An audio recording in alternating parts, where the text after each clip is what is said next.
माहितीपटामध्ये होते ते या घटनेला साक्षीदार आहेत. अशा बऱ्याचशा घटना आहेत.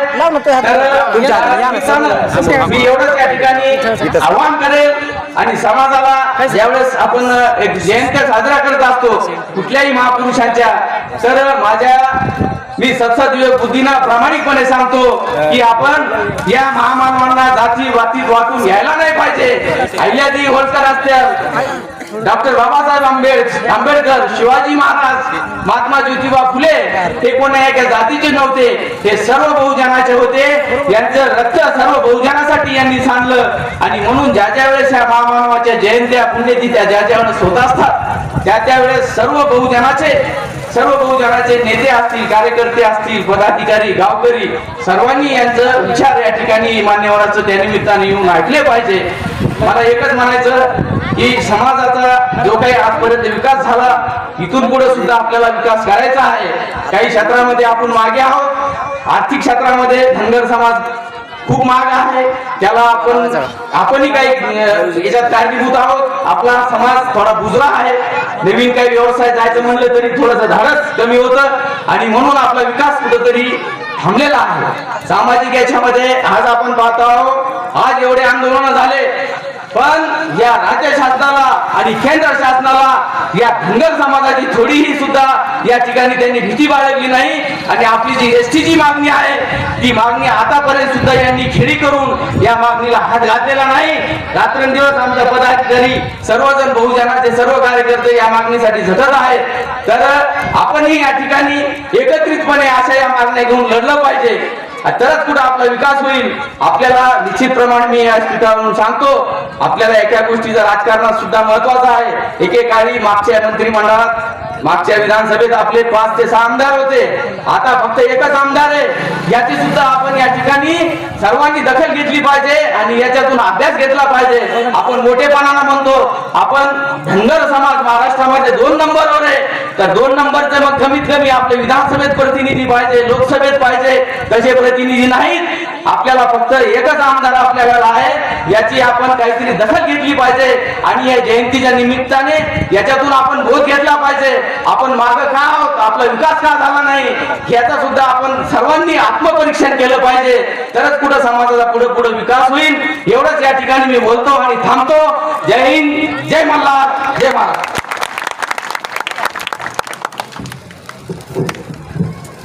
धन्यवाद सर. शब्दांना विचारांच्या चढवूया, झुली प्रेरणा आपुल्या चेतवूया, शब्दाला शब्दांचा कळ दे घेऊ दे संवाद विश्वव्यापी. अशा पद्धतीचं एक मार्गदर्शन आपल्या समोर या ठिकाणी आढाव सरांनी केलेलं आहे. यानंतर या ठिकाणी प्रमुख पाहुण्यांचं व त्यांचं स्वागत या ठिकाणी करूया. सर्वप्रथम या ठिकाणी कार्यक्रमाचे प्रमुख व्याख्याते प्राध्यापक बाबासाहेब होळकर जालना यांचं स्वागत करण्यासाठी मी गजानन काकडे यांना या ठिकाणी आमंत्रित करतो. सरांचं स्वागत करावं.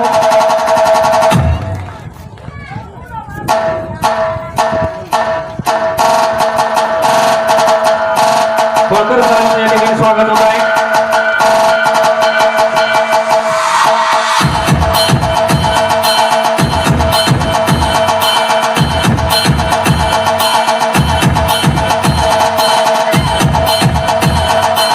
यानंतर कार्यक्रमाचे मार्गदर्शक बाबासाहेब तरवटे सर यांचं स्वागत करण्यासाठी संदीप डुकरे.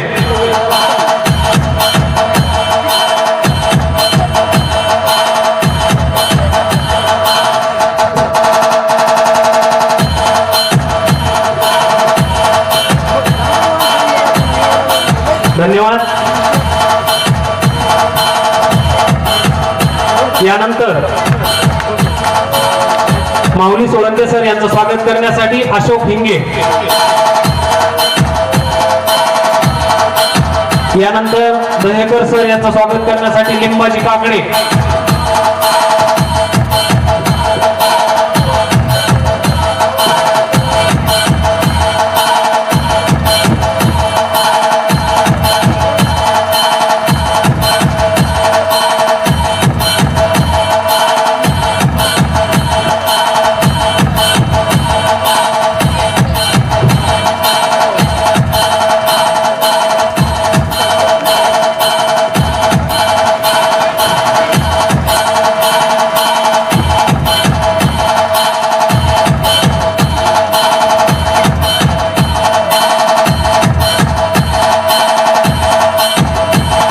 धन्यवाद. मन समुद्रासारखं विशाल ठेवा, मन समुद्रासारखं विशाल ठेवा, नद्या स्वतःहून तुम्हाला भेटायला येतील. द्वेष नको विचार रुजवा, द्वेष नको विचार रुजवा, माणसं मशाल तुमच्यासाठी पेटायला येतील. अशाच पद्धतीचं मार्गदर्शन करण्यासाठी आपल्या समोर या ठिकाणी प्रमुख व्याख्याते प्राध्यापक बाबासाहेब होळकर सर यांना मी अशी विनंती करतो की त्यांनी आम्हाला मार्गदर्शन करावं.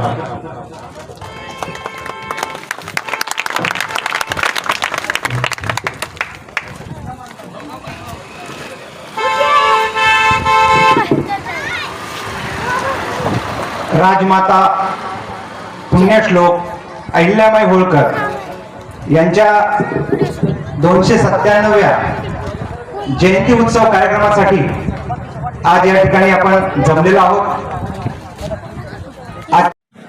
अज्ञानाच्या अंधकारात खितपट पडलेल्या समाजाला त्यांच्या अस्तित्वाची अस्मितेची जाणीव करून देणारे आमचे विश्वरत्न भारतरत्न डॉक्टर बाबासाहेब आंबेडकर यांच्या खांद्याला खांदा लावून लढा देणाऱ्या, त्यांच्या पाठीशी उभ्या राहणाऱ्या महान अशा आमच्या माता रमाबाई या 4 महान स्त्रियांकडे आपल्याला पाहिल्यानंतर संपूर्ण समाजाचा, या देशाचा इतिहास आपल्याला दिसून येतो. आणि आज त्यामध्ये विशेषतः आपण अहिल्याबाईंच्या चरित्रावर प्रकाश झोडून टाकणार आहोत. तर कसा होता तो काळ, कोणत्या काळात अहिल्याबाई जन्माला आल्या, तर 1680 साली छत्रपती शिवाजी महाराजांचा मृत्यू झाला. त्यानंतर छत्रपती राजाराम महाराजांचा मृत्यू झाला.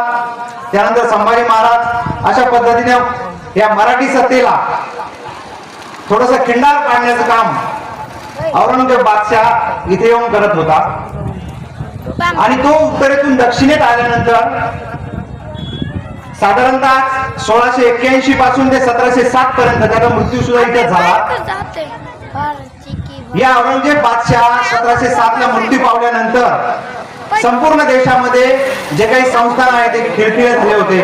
आणि एक डार्क पिरियड ऑफ इंडिया असा काळ म्हणून 17वे शतक या काळात ओळखलं जायचं, या 18वे शतक. आणि या काळामध्ये काही महापुरुष मराठी साम्राज्याचे झेंडे आटके पार लावण्याचं काम करत होते. त्यामध्ये एक होते थोरले बाजीराव पेशवे, आणि त्यांच्या खांद्याला खांदा लावून देणारा एक आणखी सरदार होता आमचे मल्हारराव होळकर. या दोघांनी पाकिस्तान आणि अफगाणिस्तानच्या बाउंड्रीवर असणारं अटक नावाचं शहर आहे इथपर्यंत मराठी साम्राज्याचे झेंडे लावले. तर आटके पार झेंडे लावण्याचं काम जे केलं हे थोरले बाजीराव पेशवे आणि मल्हारराव होळकर यांनी केलं. आणि मग 1720 चा काळ होता तो, 1720च्या आसपास. असंच एक दिवस उत्तरेकडून लढाई जिंकून येत असताना मजल धरमजल करत त्यांचा मुक्काम महाराष्ट्रामध्ये अहमदनगर जिल्ह्यातील एका छोट्याशा गावी सीना नदीच्या काठावर त्यांचा मुक्काम पडला. त्या नदीच्या ठिकाणी त्यांचे रात्री मुक्काम पडला असताना त्या गावचे सरपंच मानकोजी शिंदे या सरपंच असलेले यांनी मानकोजी शिंदे यांनी त्यांच्या मुक्कामाची सोय केली. आणि मग रात्रीच्या वेळी नदीचं पाणी झुळझुळ वाहत असताना नदीच्या काठी त्या चौंडी गावामध्ये मंदिरामध्ये ज्यावेळेस रात्रीच्या वेळेस मल्हारराव होळकर आणि थोरले बाजीराव पेशवे गप्पा मारत बसलेले असताना त्यांची नजर एका 8-9 वर्षाच्या मुलीकडे गेली. ती देवाला दिवा लावण्यासाठी आली होती. छोटीशी परकर घातलेली मुलगी देवाला दिवा लावण्यासाठी आली. आणि त्याच वेळेस मल्हारराव होळकर व थोरले बाजीराव पेशवे यांच्या नजरेतून ती मुलगी काही सुटली नाही. त्यांची नजर त्या मुलीकडे गेली. दुसऱ्या दिवशी सकाळी सुद्धा मध्ये ते खोपा वगैरे बनवतो ना आपण वाळू नदीमध्ये, त्या वाळूत पाय टाकायचा आणि ते बनवायचं, असं आपण लहानपणी खेळत होतो पहा. तर ते तसं करत असताना काही मुलं वेगवेगळ्या प्रकारचे वाळूचे खेळ करत असताना एक मुलगी जी महादेवाची पिंड बनवतो त्या वाळूची, आणि मग तिकडून एक घोडा उधळला आणि तो घोडा धावत धावत त्या मुलांकडे आला आणि सगळे मुलं तिथून पळून जाऊ लागले. परंतु तिथे एक 8 वर्षाची मुलगी होती, त्या महादेवाच्या पिंडीला आता आडवं करून झोपली, त्याचं संरक्षण करण्यासाठी झोपली. आणि घोडा पळत आला आणि त्या दिशेने तिच्यापासून निघून गेला. तिच्या माग, त्या घोड्याच्या माग ते सैनिक आले आणि तिथं थोरले बाजीराव पेशवे सुद्धा आले. ते ओरडत होते, "ए मुली बाजूला सरक, घोडा तुझ्या पाठीवर पाय देईल." पण ती काही सरकली नाही बाजूला. आणि घोडा निघून गेल्यानंतर त्या मुलीला त्यांनी पाहिलं आणि विचारलं, "बाळा, तू इथं का थांबली होती? हा घोड्याचे पाय जर तुझ्या पाठीवर पडले असते तर तू जागेवर मरण पावले असते." पण त्यावेळेस त्या 8 ते 9 वर्षाच्या मुलीने उत्तर दिलं की जे आपण स्वतःच्या मेहनतीने कष्टानं निर्माण केलं ते असं फुकट वाया जाऊ द्यायचं नाही, त्यासाठी आपले प्राण गेले तरी बेहतर. आणि माझ्या धर्माचं, माझ्या देवाचं रक्षण मी करते, त्यासाठी माझा जीव गेला तरी चालेल, असं उत्तर ऐकल्यानंतर थोरले बाजीराव पेशव्यांच्या नजरेतून ती मुलगी सुटली नाही. मग चौकशी केल्यानंतर कळलं की ती या गावचे सरपंच मानकोजी शिंदे यांची मुलगी आहे, तिचं नाव अहिल्या. आणि मग तिथंच थोरले बाजीराव पेशव्यांना कळलं की मल्हारराव होळकरांचा मुलगा खंडेराव 10-11 वर्षाचा, आणि त्याच्यासाठी ही अहिल्या याच्यासाठी हीच मुलगी योग्य आहे असं म्हटल्यानंतर त्यांनी सांगितलं लगेच, "मल्हारराव, तुमच्या मुलासाठी ही अहिल्या अतिशय योग्य आहे, जी धर्माचं रक्षण करते, देवाचं रक्षण करते आणि स्वतःने निर्माण केलेल्या राज्य गोष्टीचं रक्षण करते, तीच पुढे आपल्या धर्माचं रक्षण करेल." असं म्हटल्यानंतर त्यांनी सांगितले की खंडेरावासाठी ही मुलगी योग्य आहे. आता थोरले बाजीराव पेशवे यांच्या समोर मल्हाररावांना काही नाही म्हणता नाही आलं आणि लगेच ते लग्न तिथं जमलं. शनिवार वाड्यात पुढे ते लग्न झालं. स्वतः थोरले बाजीराव पेशवे यांनी ते लग्नाला हजर होते. साताऱ्याहून खास शाहू महाराज लग्नाला आले होते. शाहू महाराजांच्या मराठा साम्राज्याच्या वेळेस राजे कोण होते तर शाहू महाराज. तत्पूर्वी मराठा साम्राज्याची सत्ता 2 भागात विभागली होती. एक कोल्हापूर, तिथं महाराणी ताराबाई कारभार पाहत होते, आणि एक साताऱ्याहून थोरले शाहू महाराज. तर शाहू महाराजांच्या आधिपत्याखाली 2 जण लढाई करत होते, थोरले बाजीराव पेशवे, मल्हारराव होळकर. आणि मग स्वतः साताऱ्याहून शाहू महाराज आले. त्या मुलीचे वडील म्हणून स्वतः कोणी काम पाहिलं तर थोरले बाजीराव पेशवे आणि थाटामाटात शनिवार वाड्यात 7 दिवस हा लग्नाचा कार्यक्रम पार पडला. संपूर्ण शनिवार वाडा पुण्यातला दिव्यांनी सजला होता. आणि मग लग्न झालं आणि अहिल्या पुढे छोटीशी चौंडीगावची अहिल्या मोठ्या इंदोर प्रांताची, माळवा प्रांताची सून झाली.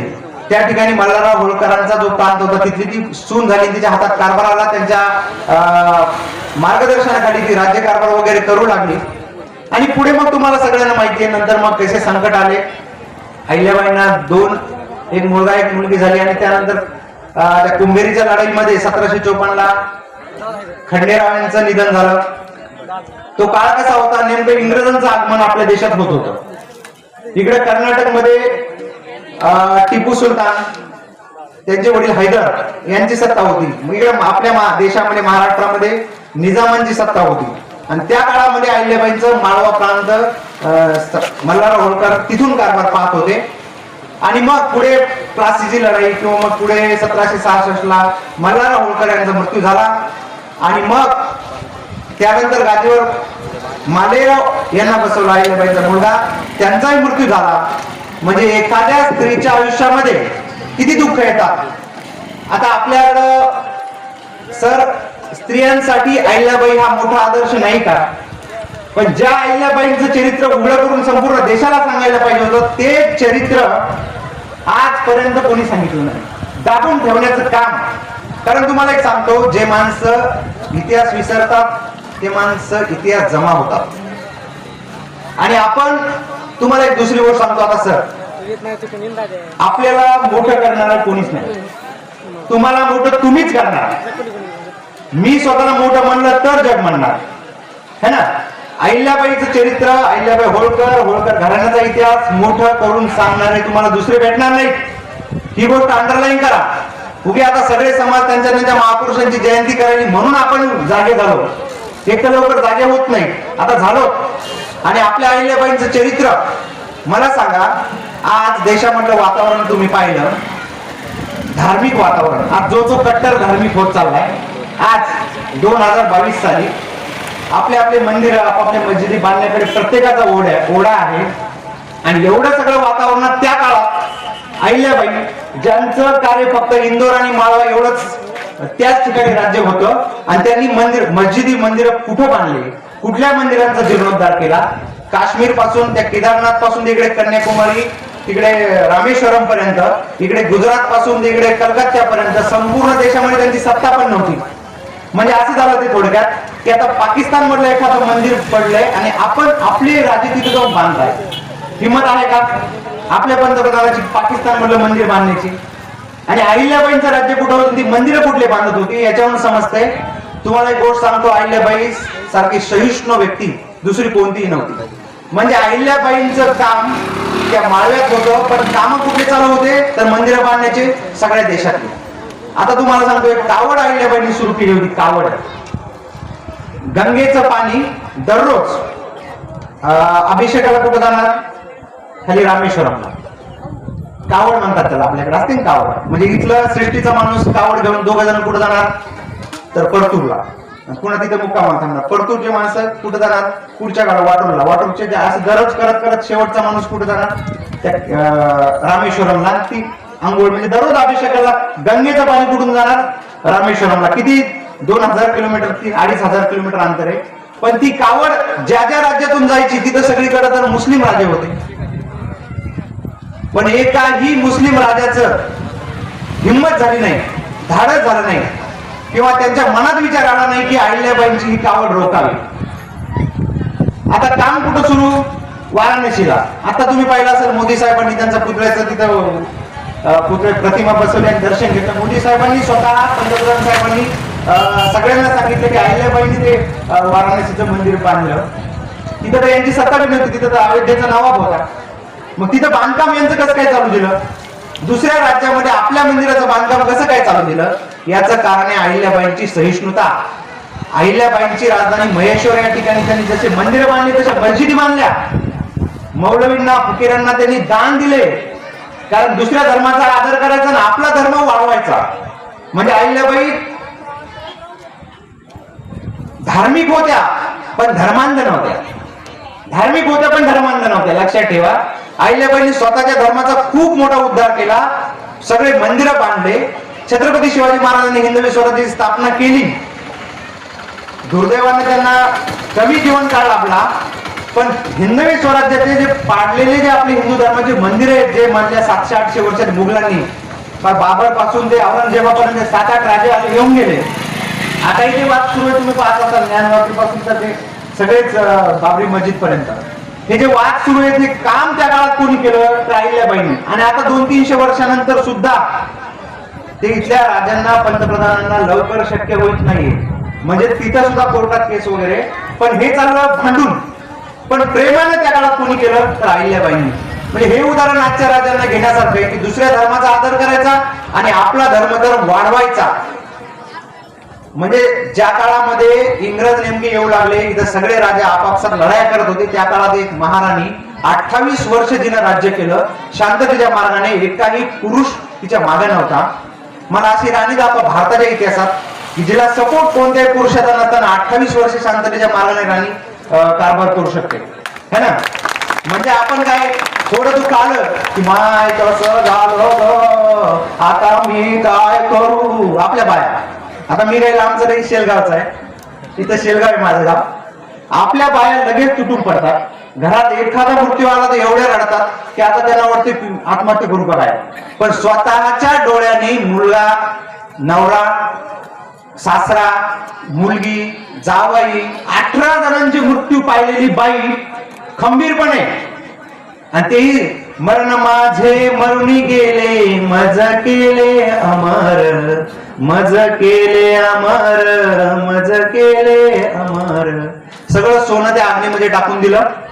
आणि आता मी काय करणार तर ह्या प्रजाच माझा पुत्र आहे, आता यांचाच मी सांभाळ मातेसारखा करणार, मातृवत्सल असं त्यांनी कामगिरी केली. आणि काही नाही, एका साध्या घोंगडीवर बसायच्या, पांढरी साडी नेसायच्या, गळ्यामध्ये फक्त माळ होती. काय कमी होतं त्यांना? बरं, जेवढे मंदिराचे कामं केले त्यांनी सरकारी निधीतून केले का? कुठून केले? स्वतःच्या खाजगी खजिन्यातून. जसा मासाहेब जिजाऊ यांचा खाजगी खजिना होता, छत्रपती संभाजी महाराज यांचा जसा खाजगी खजिना होता, तसा होळकर घराण्याचा सुद्धा खाजगी खजिना होता. आणि या खजिन्यामधून त्यांनी पैसे लावून हे मंदिरांचे बांधकाम केलं. आता एकीकडे मंदिराचं बांधकाम करायचं, एकीकडे सैनिकांची, महिलांची फौज निर्माण करायची. आता कुठे मिलिटरीमध्ये महिलांची परवानगी आता मिळाली आपल्या देशामध्ये. तिथून पुढे किती वर्ष झाले, 297 वर्षापूर्वी किंवा 250 वर्षापूर्वी अहिल्याबाईंनी ते काम केलं, ते आता आपलं सरकार करत आहे. त्यानंतर एक मुलगा एक मुलगी, छोटे कुटुंब हे जे म्हणतो आपण, ते सुद्धा अहिल्याबाईंचा एक आदर्श आपल्याला घेण्यासारखं आहे. न्याय व्यवस्था, एक घंटी मांडली होती, घंटी जे वाजवल असं म्हणतात का, गाईनं घंटी वाजवून सुद्धा न्याय मागितला होता अहिल्याबाईकडे. म्हणजे न्याय व्यवस्थेचं चोखपणे काम जे की आताच्या सरकारला सुद्धा करायचं ते जमत नाही, ते अहिल्याबाईंनी 250 वर्षापूर्वी करून घेतलं. पर्यावरण रक्षण, 7-12 हा शब्द अहिल्याबाईंच्याच काळातून आलेला आहे. झाडं लावणं, पर्यावरणाची काळजी घेणं, पशु पक्ष्यांची काळजी घेणं. एखादे शेतकरी आला म्हणला ते पक्षी माझ्या पिकाला खूप खात आहे, अहिल्याबाई म्हणजे तुझ्या त्या पूर्ण पिकाची किंमत सांग आणि घे पैसे, आणि ते पशु पक्ष्यासाठी सोड. म्हणजे पशु पक्ष्यावर सुद्धा प्रेम केलं. भिल्ल, वाटसरू, चोर यांच्यासाठी ते भिलकरी वगैरे कर सुरू केले. म्हणजे असं अनेक वेगवेगळ्या क्षेत्रामध्ये काम करण्याचं काम जे कोणी केलं असेल ते अहिल्याबाई होळकर यांनी केलंय. आता आपल्या समोर वक्ते बोलणार आहेत, बरिके सर बोलणार आहेत, त्यांचं काही जास्त वेळ घेत नाही. पण आता हे झालं अहिल्याबाईंचं चरित्र, आणि आता आपल्या समाजाला काय करायचं मी थोडक्यात सांगतो. आपण आपल्या पुढचे ध्येय काय आहे. 2.25 कोटी समाज आहे आपला, जवळपास 2 नंबर, जवळपास नाही 2 नंबरच मराठा समाजानंतर 2 नंबर समाज महाराष्ट्रात कोण असेल तर धनगर समाज आहे. आणि राजकीय अस्तित्व काय, काहीच नाही.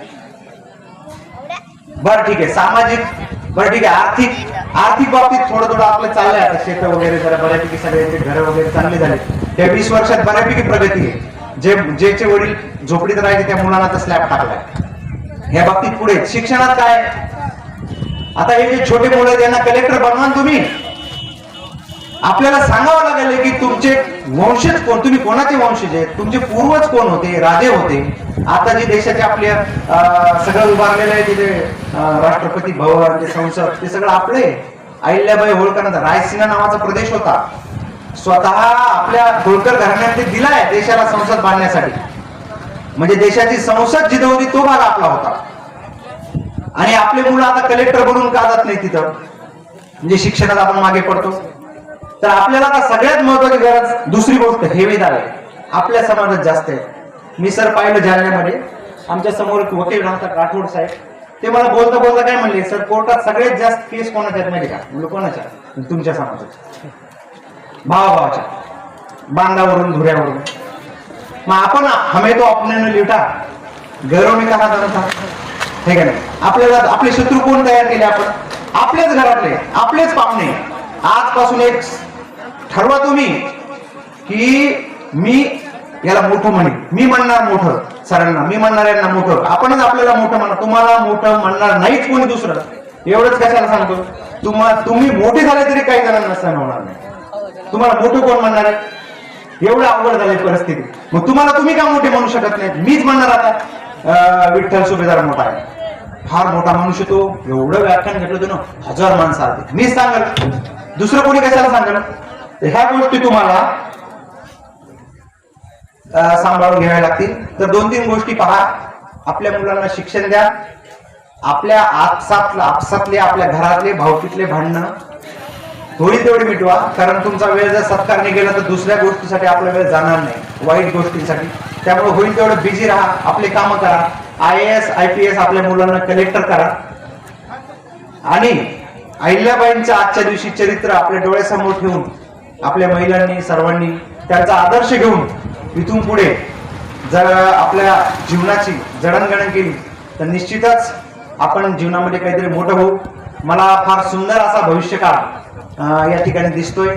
अतिशय सुंदरपणे कार्यक्रमाचं आयोजन केलं.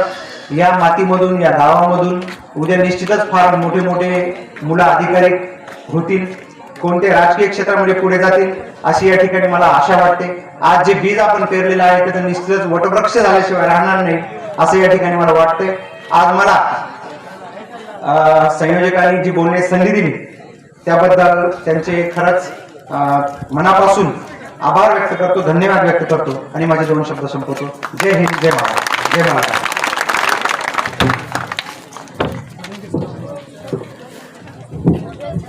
धन्यवाद सर. अतिशय स्तुत्य असं मार्गदर्शन या ठिकाणी केलेलं आहे. तत्पूर्वी या ठिकाणी शोकाजी नाना सौंदर्य यांचा या ठिकाणी आगमन झालेलं आहे. थोडक्यात या ठिकाणी डॉक्टर राहुल मिसाळ यांनी त्यांचं पुष्पहार घालून स्वागत करावं. राहुल मिसाळ. त्यानंतर रघुनाथ दादा शिंदे यांचं स्वागत करण्यासाठी मी गुलाब भोंगडे यांना त्या ठिकाणी बोलवतो. भोंगडे चला लवकर.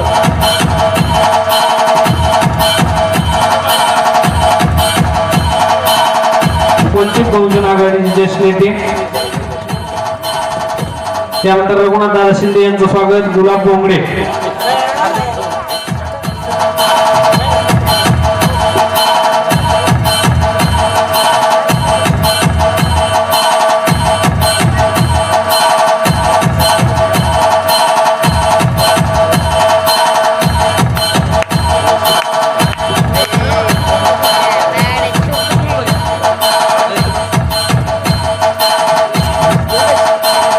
धन्यवाद.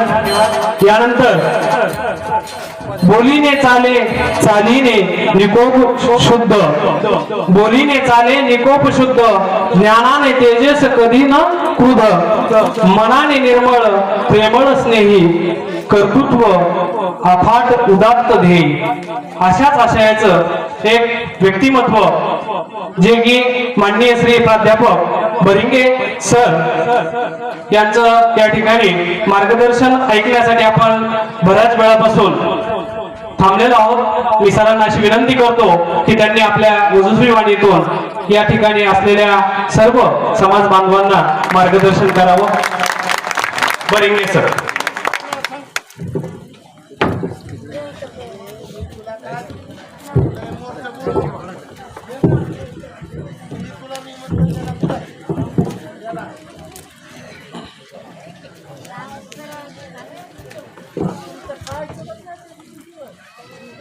जगाला क्रांती आणि शांतीचा संदेश देणारे तथागत सिद्धार्थ भगवान गौतम बुद्ध. नाचू कीर्तनाचे रंगी न्याय दीप लावू जगी. हा भारताला संदेश देणारे संत नामदेव महाराज. तिरकी धोंडा पाणी देव रोकडा सज्जनी अशी तमाम भारतीयांना शिकवण देणारे जगद्गुरु संत श्रेष्ठ तुकाराम महाराज. या स्वराज्याचे संस्थापक छत्रपती शिवाजी महाराज, छत्रपती संभाजी महाराज, सुभेदार मल्हाररावजी होळकर, इंग्रजांना 28 वेळा पराभूत करणारे चक्रवर्ती सम्राट महाराजा यशवंतराव होळकर, आरक्षणाचे जनक छत्रपती शाहू महाराज, शिवजयंतीचे जनक महात्मा ज्योतिराव फुले. हा देश कोणत्या धर्मग्रंथावर चालत नसून संविधानावर चालतो असा या भारताला संविधान बहाल करणारे बुद्धी सम्राट ज्ञानपंडित भारतरत्न डॉक्टर बाबासाहेब आंबेडकर, राष्ट्रमाता मासाहेब जिजाऊ, राजमाता इल्यामाई होळकर, क्रांतिज्योती सावित्रीबाई फुले, त्यागमूर्ती रमाबाई आंबेडकर, भीमाबाई होळकर, अण्णाभाऊ साठे, संत रविदास, संत कबीर. दिवसा गावातली घाण साफ करणारे आणि रात्री प्रबोधन आणि कीर्तनाच्या माध्यमातून तुमच्या माझ्या मेंदूतली घाण साफ करणारे कर्मयोगी संत गाडगेबाबा.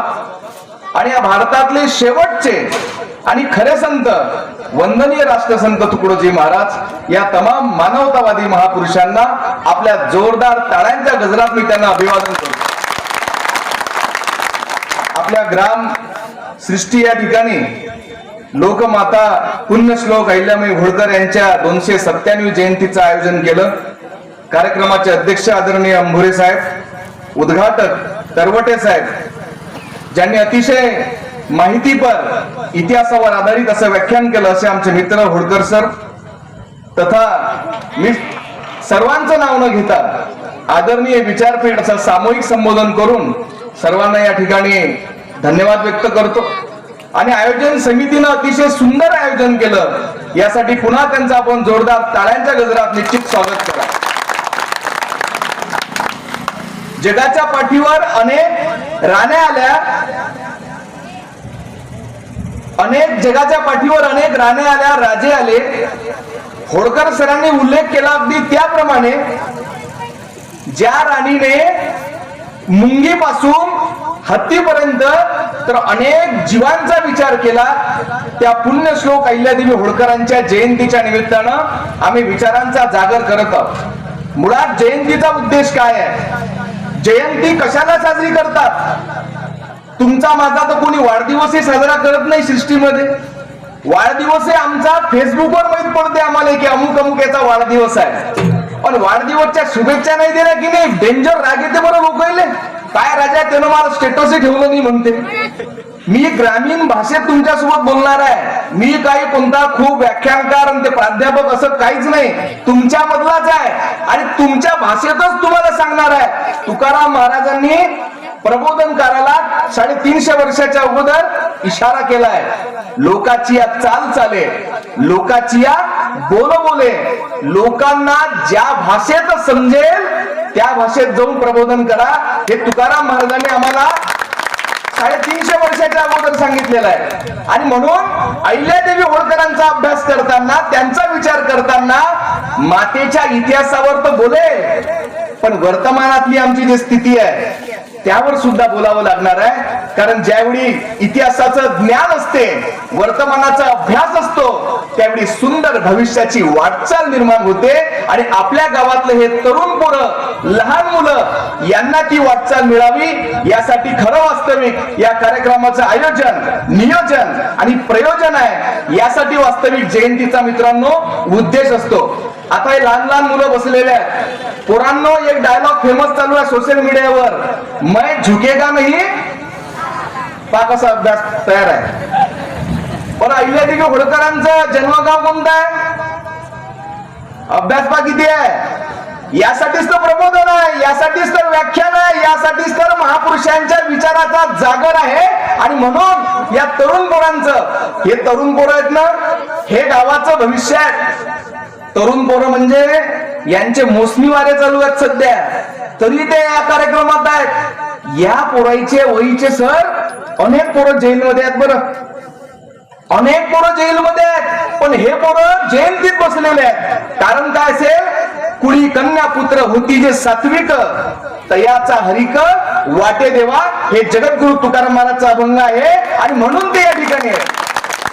म्हणून मित्रांनो, जयंती प्रबोधनाचा उद्देश हा आहे की आमच्या येणाऱ्या पिढीला मार्गदर्शन मिळावं. लहान लहान पोरं आहेत, या पोरांना जर चांगलं शिक्षण दिलं, या पोरांना चांगलं मार्गदर्शन मिळालं, या पोरांमध्ये आमदार आहे, या पोरांमध्ये खासदार आहे, या पोरांमध्ये IAS IPS कलेक्टर सायंटिस्ट आदर्श शिक्षक या पोरांमध्ये आहे. पण कधी संस्कार मिळाले तर, आणि समजा संस्कार मिळाले नाहीत, चुकीची संगत लाभली, गाव मातीत घालणारा सुद्धा या लेकरेतच बसेल आहे. म्हणून आम्हाला ठरवायचं आहे आमची दिशा कोणती आहे, आम्ही कोण्या दिशेनं चाललो. नाहीतर सकाळी सकाळी येते ना टीव्हीवर निर्मल बाबा, माहित आहे की नाही तुम्हाला? परतूर तालुक्यात निर्मल बाबा टीव्हीवर येतो, तुम्हाला सांगतो की काय समस्या आहे. मग आमची एखादी सृष्टीतली एखादी बाई त्या कॅम्प मध्ये जाते आणि तिथं म्हणते, बाबाजी मैं बहुत दुखी हूं. निर्मल बाबा विचारते काय झालं, त्यावेळी ते सांगते पिछले 3 साल से बेटी की शादी नहीं हो रही है, क्या किया जाए. निर्मल बाबा सांगतो हरी चटनी खाती हो, ते म्हणते नहीं बाबाजी मैं तो लाल कलर की खाती हूँ. निर्मल बाबा आपल्याला बाचुत्या बनवते. निर्मल बाबा म्हणते बहन जी हरी चटनी खाया करो, शादी हो जाएगी, कृपा बनी रहेगी. असा चिवतेचा बाजार टीव्हीत चालू आहे, आम्ही ते पाहतो. आणि अहिल्यादेवी होळकरांच्या काळात मी इतिहासावर कमी बोलेल, कारण होळकर सरांनी सगळं सांगितलं आहे. वर्तमानात जर आमची दिशा चुकली तर भविष्य आपला अंधकारमय होऊ शकतो. टीव्हीवर तुम्ही पाहता ना, अनेक न्यूज चॅनलवर एकदम भडकाऊ वक्तव्य असतात की उद्याच एखादा वाद होऊ शकते. आमचं व्याख्यान कशासाठी आहे सांगू? वाद लावण्यासाठी नाही आहे, वाद मिटवण्यासाठी व्याख्यान असते, तुमच्यात जागृती करण्यासाठी व्याख्यान असते. आणि म्हणून अशा कुठल्याही स्टेटमेंटला बळी न पडता, मंदिर मस्जिदच्या वादात न पडता, या पोरांसाठी ग्रंथालय कसं उभं राहील हा विचार या व्याख्यान अहिल्या जयंतीच्या निमित्तानं तुम्ही आम्हाला घेता येते का हा विचार करणं काळाची गरज आहे. 297 जयंती आहे दादा, साधा आहे का? अहो 297च्या वर्षाच्या अगोदर 31 मे 1725 ला चौंडी या गावी अहिल्याई होळकरांचा जन्म झाला. 1733 ला खंडेराव होळकरांसोबत वयाच्या 8व्या वर्षी त्यांचं लग्न झालं. शनिवार वाड्यामध्ये थाटात त्यांचं लग्न लागलं आणि इंदोरच्या राजवाड्यात अहिल्याईंचे 8व्या वर्षी पाय पडले. बघा चौंडी किती लांब आहे, इंदोर मध्य प्रदेश मध्ये आहे. 450 ते 500 किलोमीटर अहिल्यादेवी होळकर गेल्या. पण त्यावेळी काही मोबाईल नव्हता, काही पत्रव्यवहार नव्हता. आता तर सृष्टीतली एखादी पोरगी जर जालन्यात गेली ना, ते तिसऱ्या दिवशी तिच्या मायले फोन लावते, मला करमून नाही राहिलं. मग गेलती कायले, लग्न कायलं केलं, मग कटून फोन लावते. मोबाईल मध्ये तर इतका खराब काम आला दादा, जिकडे तिकडे. बरं हरकत नाही, मोबाईल काढायची गरज आहे. विज्ञान का युग आ गया, घर घर टीवी आने लगी और सिनेमा देखकर लड़के लड़कियां नाचने गाने लगी, तर हरकत नाही. पण इतका अतिरेक, मोबाईलच्या संडासात घेऊन जातात बाबा, तिथंही रिंगटोन वाजते, झुकेगा नाही साला. म्हणून पोरांना म्हणणं आहे की आता याचा अतिरेक थोडा टाळला पण पाहिजे. कारण तुम्हाला जर उद्या IAS IPS कलेक्टर असेल तर टाइम मॅनेजमेंट समजलं पाहिजे. शिवाजी महाराजच्या चरित्रात टाइम मॅनेजमेंट सगळ्यात महत्वाचा विषय आहे. अफजल खान आला, शिवाजी महाराज बघा वेळ कमी आहे, पण शिवाजी महाराजांनी अफजल खानाचा सेकंदानुसार अभ्यास केला, म्हणून ते छत्रपती झाले, म्हणून ते अफजल खानाला मारू शकले.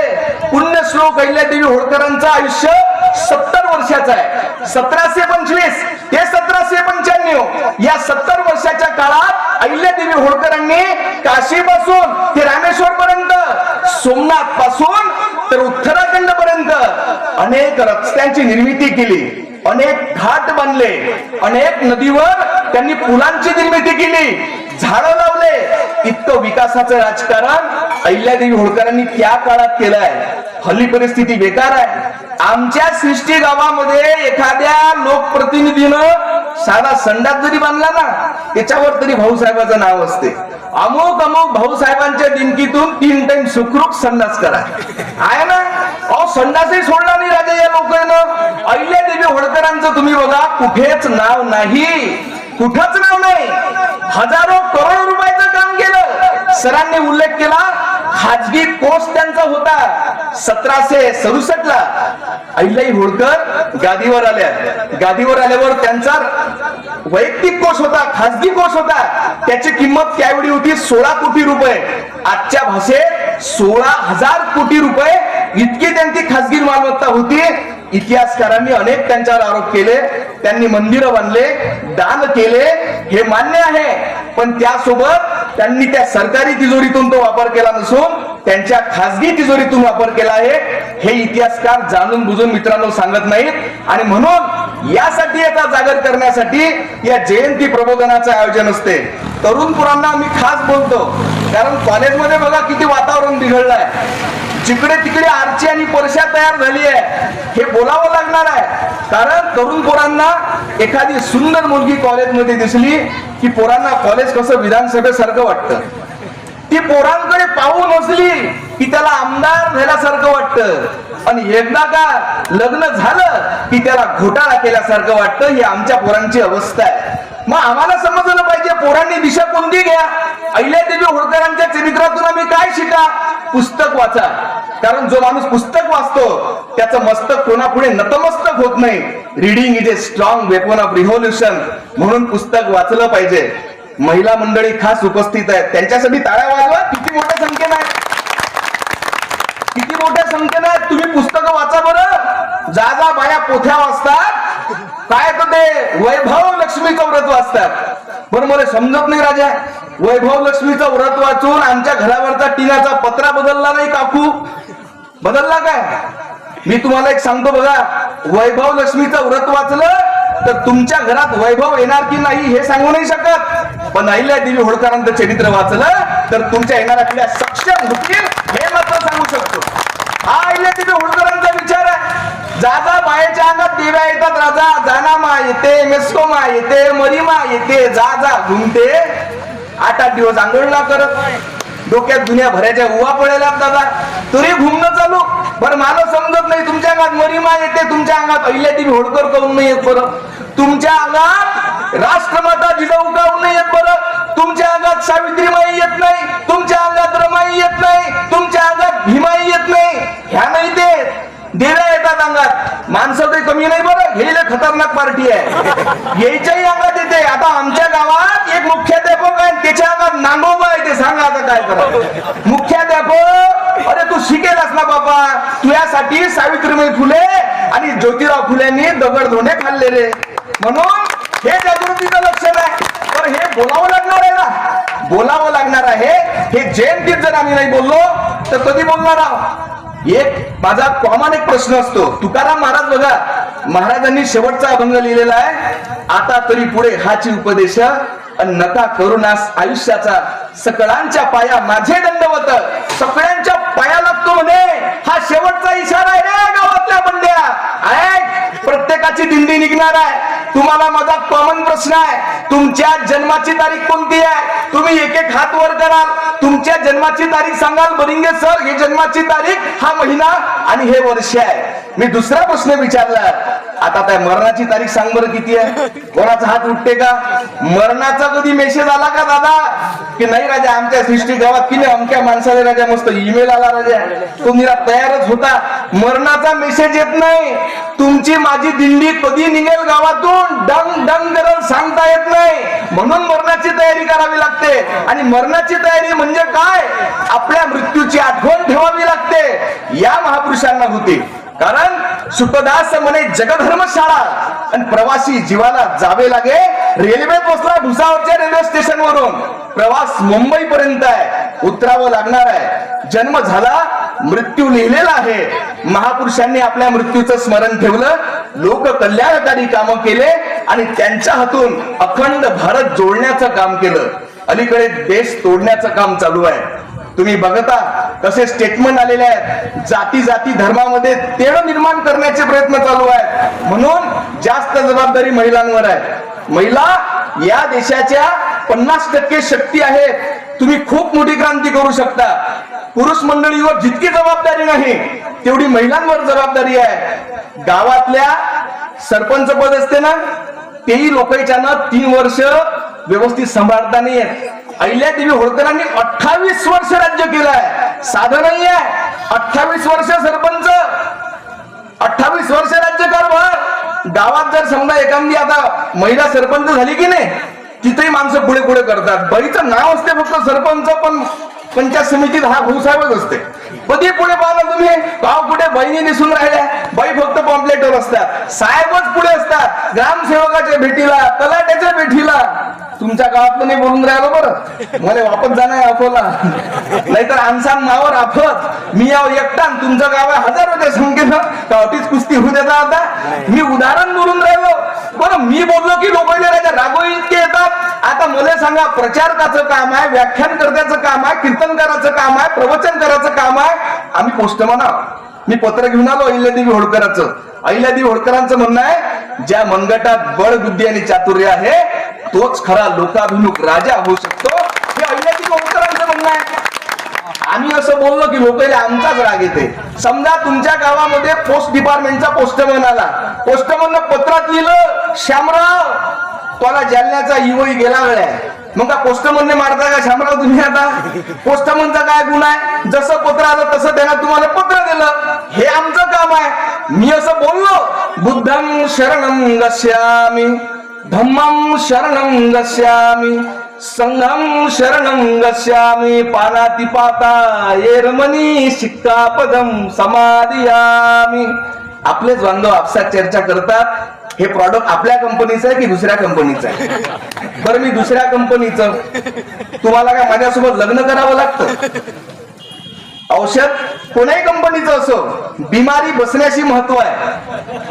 कोणाही कंपनीचं असो, बिमारी बसून राहिली ना झाली, झालं संपलं. नाही, मला डॉक्टर खरूच झाली आहे, कोण्या कंपनीचं औषध आहे? अरे कोणती घेणं, बसू देणं, औषध महत्वाचे आहे ना, नाही तर तू आजार दुसरीकडे पसरवशी नदी. म्हणून महापुरुषांची जात शोधू नका. अनेक लोक आम्हाला जात विचारतात, मी माझी जात सांगतो. मानवता है पंथ मेरा, इंसानियत है पक्ष मेरा, सबकी भलाई धर्म मेरा, दुविधा को हटाना वर्म मेरा और एक जात बनाना धर्म मेरा. ही माझी जात आहे. हा माझा धर्म आहे, ही माझी जात आहे. म्हणून जात न पूछो साधू की पूछ लीजिए ज्ञान, हे आता गावागावात सांगितलं पाहिजे. पण काय करा सांगू का, बुवा महाराज नेमकं हे भागवतात सांगतच नाही. हे नाही सांगत, ते सांगतात एक होता राजा आणि त्यानं खाल्ला भजा. बरं तू होता का भजे काढायले? समजत नाही. अरे क्या कहती हो बात पुरानी, तुम नहीं जानी हम नहीं जानी, संत नवे जादूगार करावया चमत्कार. अरे हा तो काय चालत आहे व्यवहार कोट भऱ्यांचा. तुकडोजी महाराजच्या ग्रामनीतीतली उभी आहे. बरं हे माझ्या खात्यातलं अकाउंट नाहीये, तुकडोजी महाराजनं लिहिलेलं आहे. हे बोलावं लागणार आहे. बुवा महाराज पा कसे आहेत तुम्ही, क्विंटल 1.5 क्विंटलच्या खाली एकही बुवा नसते. ह्या गपूची गपूची गप गप. महिला पा उपास तापास करून निरा कळकळ व्हायला बापा. म्हणून तुम्हाला म्हणणं आहे की आता थोडं हे जागृत व्हा, डोक्यात घ्या. 28 वर्षे राज्यकारभार असा नाही होत दादा. धार्मिक असावं पण धर्मांध नसावं. धर्म माणुसकीशी म्हणती, धर्म हा माणुसकीला आहे. हे जे आहेत धर्मात नाही हिंदू मुसलमान, धर्मात नाही ख्रिश्चन पारशी बौद्ध जैन.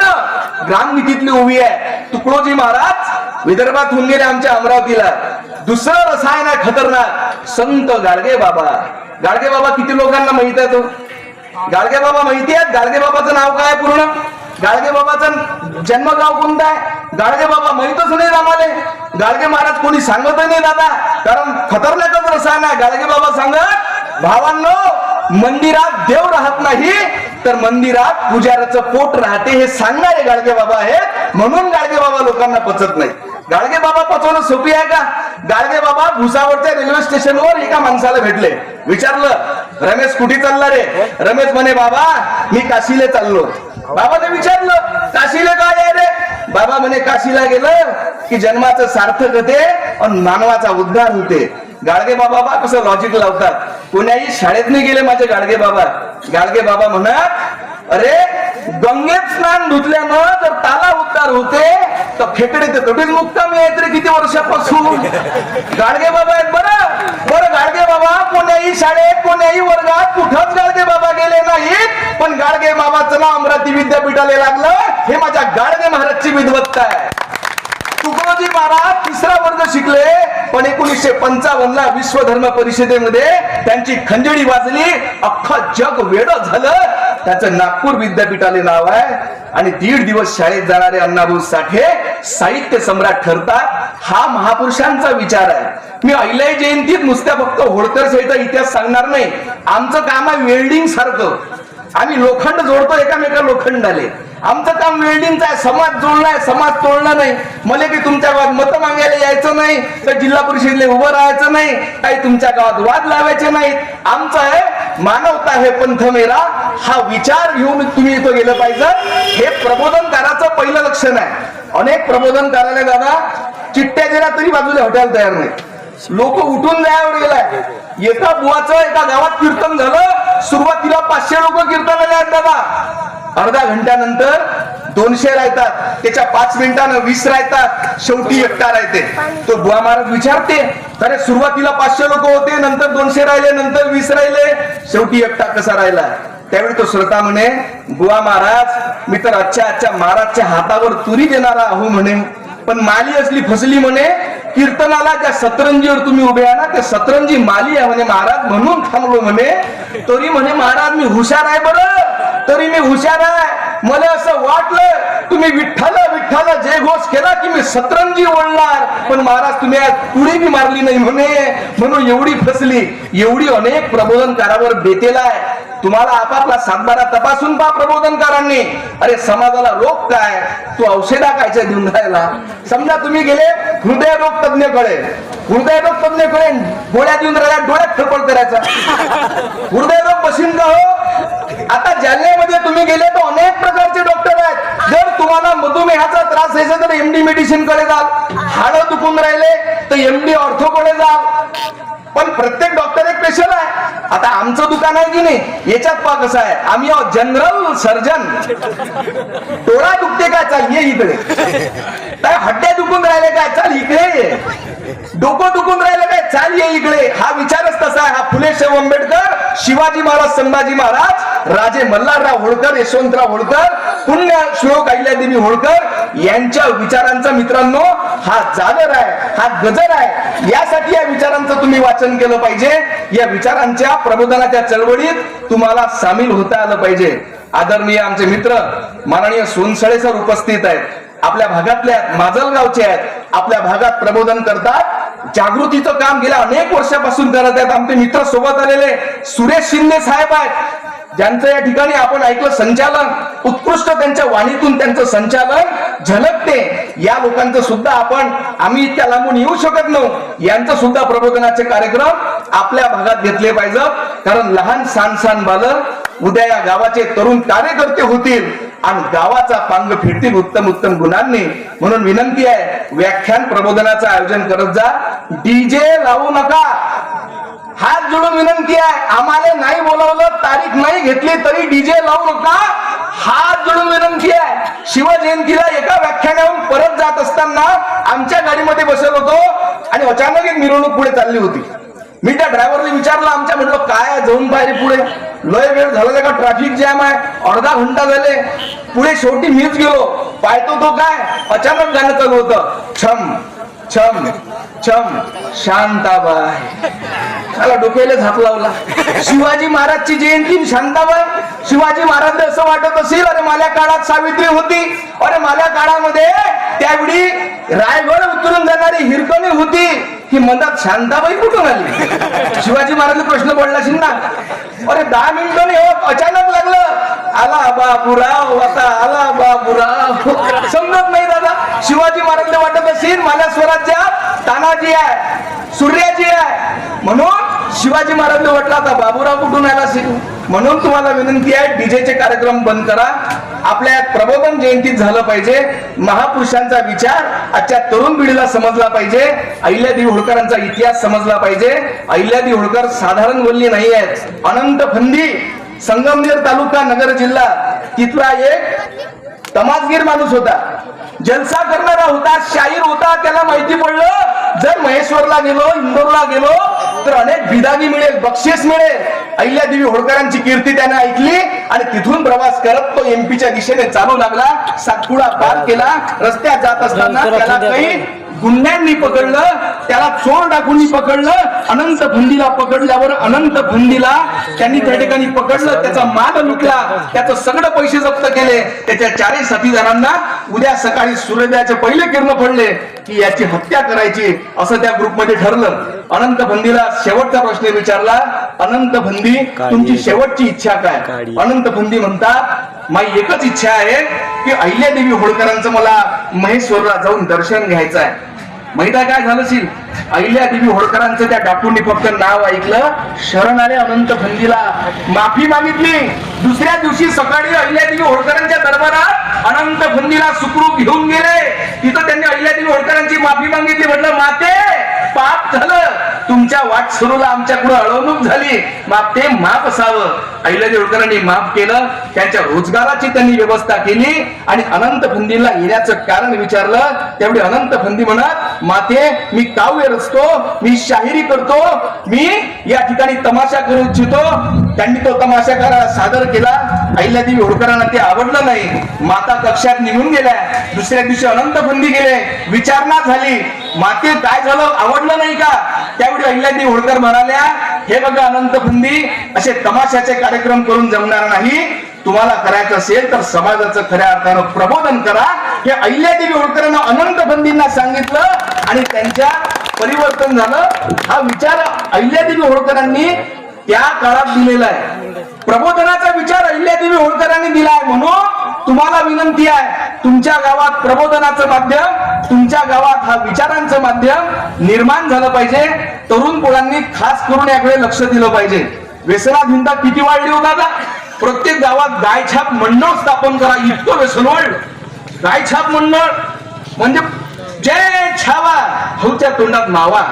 वा, बाबासाहेबांची जयंती असली ना दादा लोक झिंकतात. मी पर्टिक्युलरली कोण्या गावाचं नाव घेत नाही, पण स्थिती आहे. मग अहिल्यादेवी होळकरांची जयंती का असो ना, त्याच्यामध्ये सुद्धा अरे महापुरुषांनी आयुष्यभर व्यसनमुक्तीचा लढा दिला. महापुरुषांनी विचारांचा दीप तेवत राहावा यासाठी अगरबत्ती सारखी झटले आणि जगाला विचारांचा सुगंध दिला. त्या महापुरुषांच्या जयंतीला आम्ही जर त्यांच्या पुतळ्यासमोर मूर्ती समोर जर कमरा हलवत असू तर आम्ही कोणाचे विचाराचे वारसाची वंशज आहोत याचा विचार सुद्धा तरुण पिढीने करणं ही काळाची गरज आहे. आणि लक्षात घ्या, जो सामाजिक कार्यकर्ते महिलांना हात जोडून विनंती आहे, तुमच्या घरातला पुरुष जर सामाजिक कार्य करत असेल ना तर त्याला साथ द्या. गरज आहे. बघा मी रामायणातलं उदाहरण देतो. राम 14 वर्षासाठी वनवासाला गेले. रामाला ऑर्डर मिळाली की 14 वर्ष जा. बरं सीतेला ऑर्डर होती का? सीता माताला ऑर्डर नव्हती की तुम्ही सोबत जा. पण सीता माता गेल्या की राहिल्या? गेल्या. समजा आजच्या सृष्टीच्या रामाला जर 14 महिन्याची सेंट्रल जेल जालन्याला सजा झाली ना आणि ऑर्डर आली ना तर आजची सीता माता म्हणेल रामाला, हे बघा राम 14 महिन्यात वापस आले तर आले, नाही तर मी तुमच्या भरोशावर राहणार नाही म्हणे. आहे परिस्थिती आहे. बरं लक्ष्मणाला ऑर्डर होती का? पण लक्ष्मण गेले की नाही? गेले. लक्ष्मण सोबत गेले. आणि आजच्या 2 भावाच्या भेटी कुठे होतात माहिती आहे? कोर्टाच्या पायरीवर होतात, वावराच्या धुळ्यानं होतात, पाथरीमध्ये बसो किंवा आपल्या परतूर तालुक्यात एखादा प्लॉट घेतला ना स्क्वेअर फूट साठी सुद्धा भाऊ भांडताना दिसतात. ही स्थिती आहे. म्हणून तुम्ही लक्षात घ्या, हे सगळं महापुरुषांचा विचार साथ द्या. आपल्या घरातली महिला काम करत असेल तर तिला साथ द्या. पुरुष मंडळी काम करत असेल त्यांना साथ द्या. कारण स्त्री पुरुष ही 2 चाके जरी परस्पर होतील सहाय्यके, तरीच संसार रथ चाले कौतुके, ग्राम होईल आदर्श. यासाठी मित्रांनो प्रबोधन असते, व्याख्यान असते, त्या माध्यमातून इतिहासाची अस्मिता आमची जागृत होते. तो इतिहास आम्हाला समजतो. अहिल्यादेवी होळकरांना नेहमी माहिती आहे शिवलिंग हाती त्यांच्या दाखवलेला आहे. आमचा विरोध नाही. अहिल्यादेवी होळकरांनी शिवलिंगाची पूजा केली, मंदिर बांधले, हे जगजाहीर आहे. पण अहिल्यादेवी होळकरांची दुसरीही बाजू आहे. राघोबा पेशव्या पुण्याचा माहिती पडलं की कोणी पुरुष वारस नाही, आता या अहिल्याचा राज्य बळकवायचं आहे. राघोबा पेशवे पुण्यावरून आला, उज्जैनच्या पलीकडे त्याचं सैन्य थांबलं. अहिल्यादेवी होळकरांच्या कानावर आलं, अरे 5000 स्त्रियांची फलटण उभी करणारी जगातली पहिली राज्यकर्ता अहिल्यादेवी होळकर आहेत. त्या अहिल्यादेवी होळकरांना फक्त माहिती पडलं की राघोबा पेशवा आला.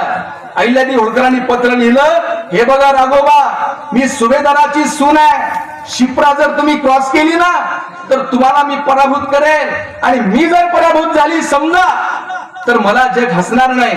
पण तुम्ही पुरुष आहे, तुम्हाला सर्व जग हसेल. या एका पत्रानं अहिल्यादेवी होळकरांच्या राघोबा पेशवा गार पडला आणि त्यानं त्याचा युद्ध करण्याचा मानस टाळलं, राज्य बळकावण्याचा मानस टाळलं. इतका नैतिक अधिकार अहिल्यादेवी होळकरांनी निर्माण केला होता. म्हणून महिलांना विनंती आहे, अहिल्यादेवी होळकरांचा विचार वाचा.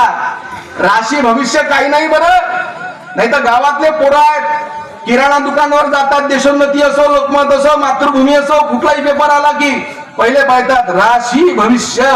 नाव आहे श्रीकांत, रास आहे कुंभ. कुंभ राशीत लिहिलं असते आज तुमच्या जीवनात विमानाचा योग आहे. पण श्रीकांतची परतुरले जायची व्यवस्था नसते भाड्याची. त्याच्यावर दुनिया भरेची उदारी, त्याच्या आसपास एअरपोर्ट नाही, पण चालले तिकडे राशी भविष्याच्या मागे. 100 वर्षाच्या अगोदर खानदेश मध्ये एक कवयित्री जन्माला आला, बहिणाबाई चौधरी. त्या म्हणतात, नको नको ज्योतिषा माझा हात नको पाहू, माल दैव मला कळे माझ्या दारी नको येऊ. बहिणाबाई चौधरी कुठल्या शाळेत गेल्या नाही दादा, विद्यापीठात गेल्या नाही. अशिक्षित बहिणाबाई चौधरी लिहितात, भविष्य आपल्या हातात नाही, आपल्या मनगटात असते. हा विचार बहिणाबाई चौधरींचा विचार आजच्या महिलांनी समजून घेणं काळाची गरज आहे. म्हणून तुम्हाला विनंती आहे, उपवास तापास बंद करा. बघा ना, म्हणजे प्रेग्नेंट बाया असतात, जेव्हा महिलांना गर्भावस्था असते तेव्हाही अनेक महिला पुत्र चांगला जन्माला यावा. पुत्र बरं, स्त्रियेचं तर फारच बेकार काम आहे, भयानकच द्वेष आहे. पोरगीचं चालतच नाही. पोरगी झाली, निरोप गेला की बाईच्या चेहऱ्यावरून माणसाच्याही चेहऱ्यावर अशा वयसण्या पडतात. अरे पोरगी झाली, अरे मुलींना तर किती मोठा इतिहास रचलाय. अहिल्यादेवी होळकर असो, होळकर साहित्याचे एक रत्न आहे, स्त्री रत्न. महाराजा यशवंतराव होळकरांची मुलगी भीमाबाई होळकर. किती लोकांना माहित हो भीमाबाई होळकर? अरे यशवंतराव होळकर इंग्रजांना 28 वेळा पराभूत करणारा जगातला पहिला राजा आहे यशवंतराव होळकर. त्या यशवंतराव होळकरांचा इतिहास किती लोकांना माहिती आहे? भानपुरा आहे मध्य प्रदेशला, तोफखानाची निर्मिती केली. अरे यशवंतराव होळकरांनी त्यावेळी सगळ्या संस्थानिकांना पत्र लिहिले की आओ या इंग्रजांना हटायलायचं आहे. इतकं संघटन निर्माण करण्याचं त्या महाराजानं काम केलं. त्यांची जयंती तारीख आम्हाला माहित नाही, त्यांची जन्मस्थान आम्हाला माहित नाही. वाबगाव जिल्हा पुणे कधीतरी जाऊन पहा, कधीतरी महेश्वरला जाऊन पहा, कधीतरी आता 31 तारीख चौंडीला जा, तिथल्या मातीला आपल्या भाळाला लावा आणि शपथ घ्या की मल्हारराव होळकरांचा, अहिल्यादेवी होळकरांचा इतिहास आम्ही या पिढीमध्ये ट्रान्सफर करणार आहोत. बघा, तुमचा समजा मृत्यू झाला या गावात तर तुमच्या संपत्तीचा मालक तुमचा पोरगा ऑटोमॅटिक होतो. गावात तलाठी येते, नोंद घेते, 7/12 ऑटोमॅटिक ट्रान्सफर होते संपत्तीचा. पण विचाराचा वारसा चालवावा लागतो, विचाराचा वारसा जगवावा लागतो.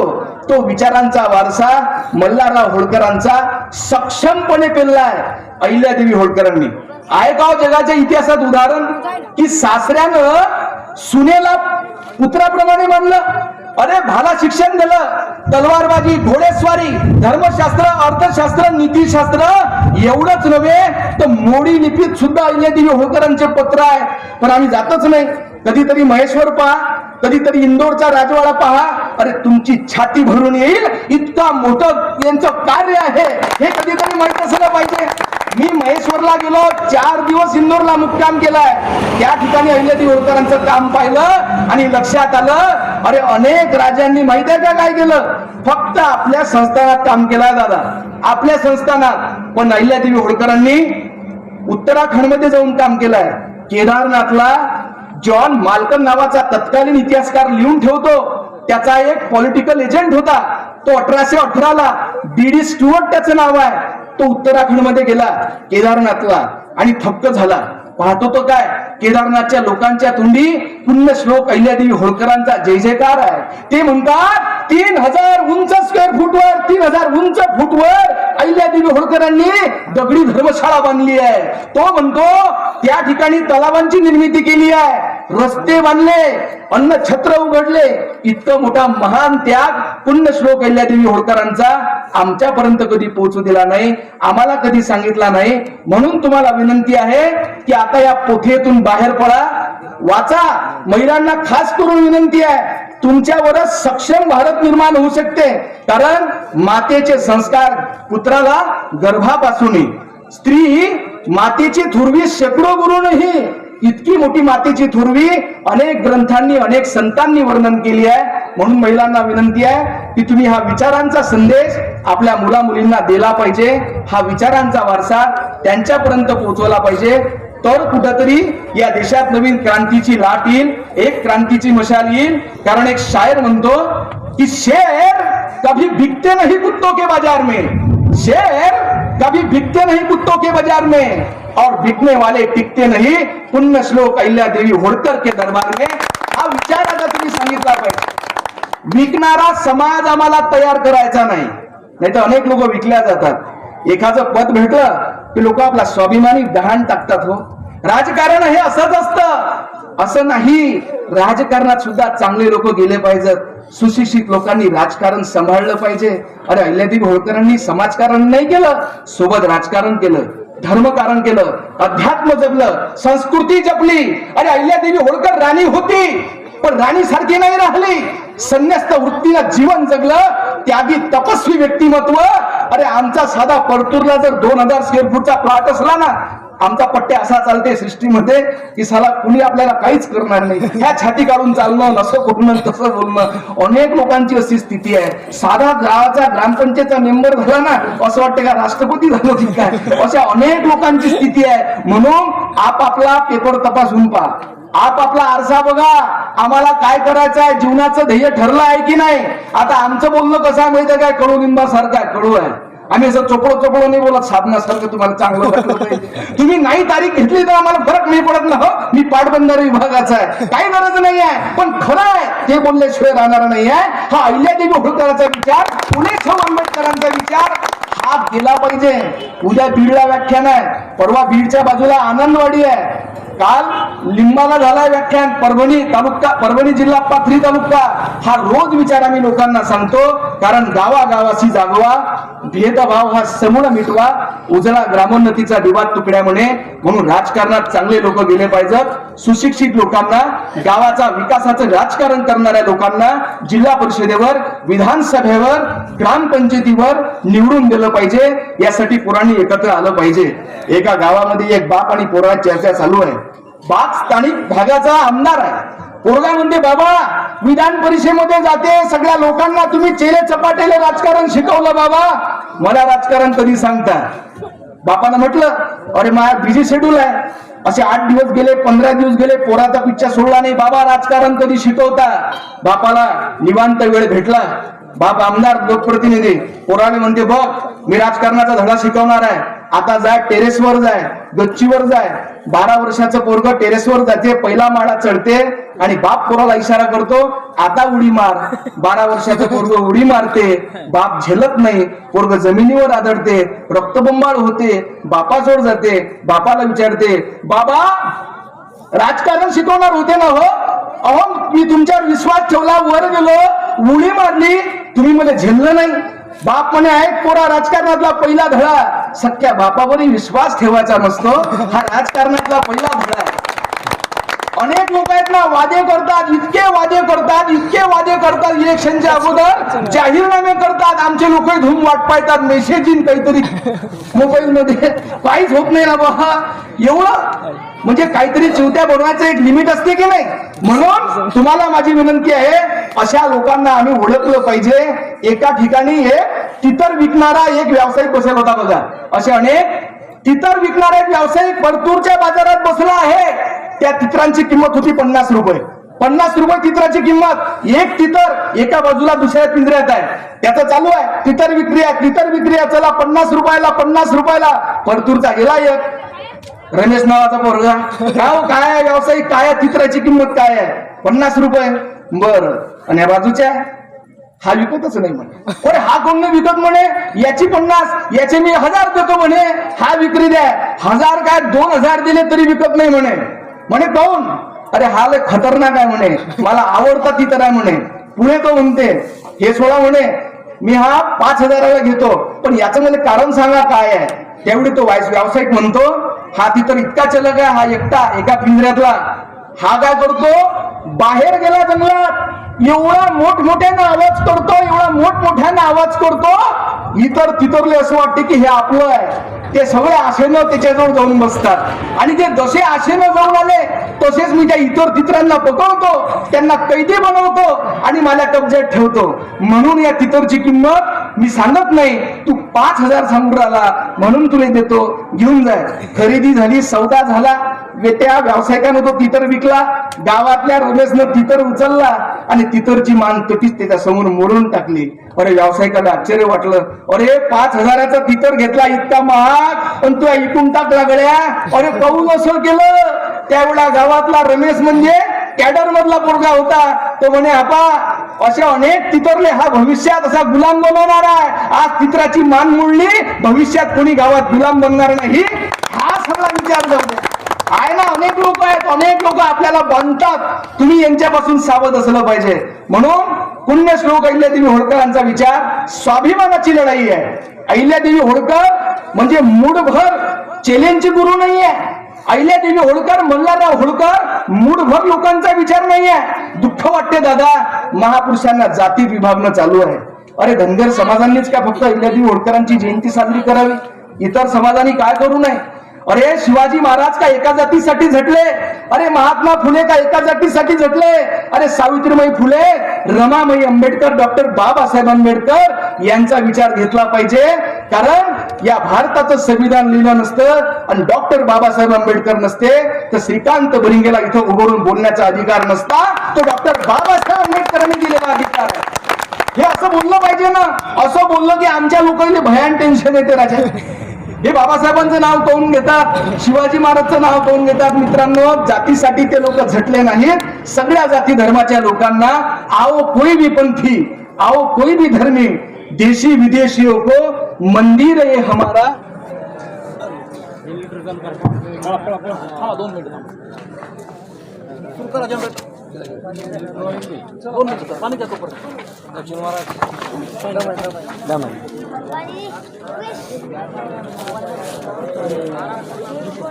बसा बसा, कोणी उठू नका, बसा बरोबर.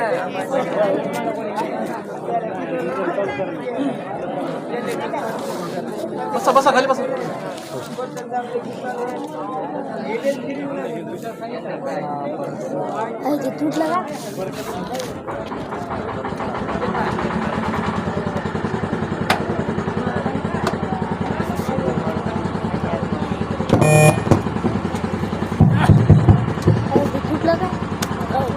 तसा महापुरुषांचा विचार संपूर्ण महाराष्ट्रात आम्ही पोहोचवण्याचं काम करतो. आपण सगळे लोकांनी इतक्या चांगला प्रतिसाद दिला, मला खूप आनंद आहे. खरोखर जोरदार टाळ्यांच्या गजरात आयोजन समितीचं स्वागत करतो. मी सुरुवातीला सांगत असतो, मी आज विसरलो, मी कोणताही खूप मोठा प्रबोधनकार व्याख्यानकार नाही. आदरणीय होळकर सरांनी जे सांगितलं ना, तेवढं ज्ञानही नाही. आणि या ठिकाणी विचारपीठावर जे ज्येष्ठ श्रेष्ठ लोक आहेत ना, यांच्या पायाची मी सर करू शकत नाही. पण कसं आहे, न देखावे हा आकांत, या तुकोबांच्या उक्तीप्रमाणे आपण जाऊन आपला इतिहास, आपल्या महापुरुषांचा इतिहास सांगितला पाहिजे. कारण आमचं कोणी सांगणार नाहीये, आमच्या कोणी इतिहासावर बोलायला तयार नाहीये. आणि यांचं नावही झालं आजपर्यंत टाळलं होतं, पण प्रबोधन केलं.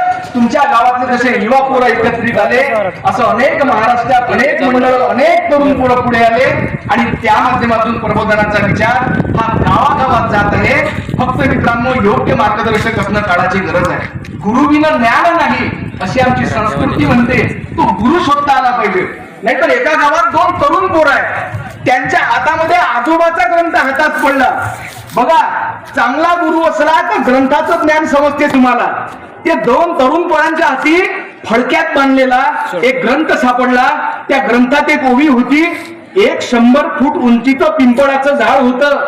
तिकून 2 फूट पिल्लूचं बकरीचं पिल्लू आलं आणि त्या 2 फूट उंचीच्या बकरीच्या पिल्लानं 100 फूट उंच पिंपळाच्या झाडाचा शेंडा खाल्ला. या पोरीला आश्चर्य वाटलं, अरे 2 फूट बकरीचं पिल्लू 100 फूट उंच पिंपळाच्या झाडाचा शेंडा कसा काय खाईल? येले पडला प्रश्न.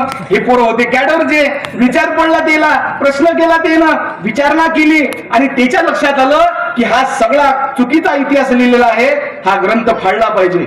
गावातली वार्ता एका सुज्ञ माणसाकडे गेली, त्यांच्या कानावर गेलं, हे 2 तरुण पोरं तो ग्रंथ फाडणार आहेत. तो त्या ठिकाणी गेला, विचारता झाला, अरे काय झालं म्हणे हो? ते सांगितलं, बुवा बघा, ग्रंथात लिहिलेलं आहे एक 100 फूट उंचीचं पिंपळाचं झाड आहे, तिकडून 2 फूट उंचीचं बकरीचं पिल्लू आलं, त्या पिलानं त्या पिंपळाच्या झाडाचा शेंडा खाल्लाय. हे कसं काय आहे? आम्ही या निश्चयावर येऊन पोचलो की आता हा ग्रंथ जाळायचा आहे. त्यावेळी तो त्या ठिकाणी म्हणते, सुज्ञ माणूस, तुकाराम महाराजचा अभंग आहे, तुका म्हणे तातड खोटी, लाग विचाराच्या पाठी, विचार करा तातड खराब असते, विचाराविन जे जे करणे, ते सर्वची होते लाजीरवाणे, ऐसील मागील गराहणे. ऐकतो आता मी, ही ग्रामगीतीतली ओवी आहे. असं करू नका. आपल्या गावात एक प्रबोधनकार येणार आहे, त्याला तुम्ही प्रश्न विचारा. असंच व्याख्यान भरलंय. ते 2 तरुण पुढे बसले आहेत, त्यांनी विचारलं, ओ प्रबोधनकार, प्रश्न आहे का काय? तुमचं व्याख्यान नंतर होईल.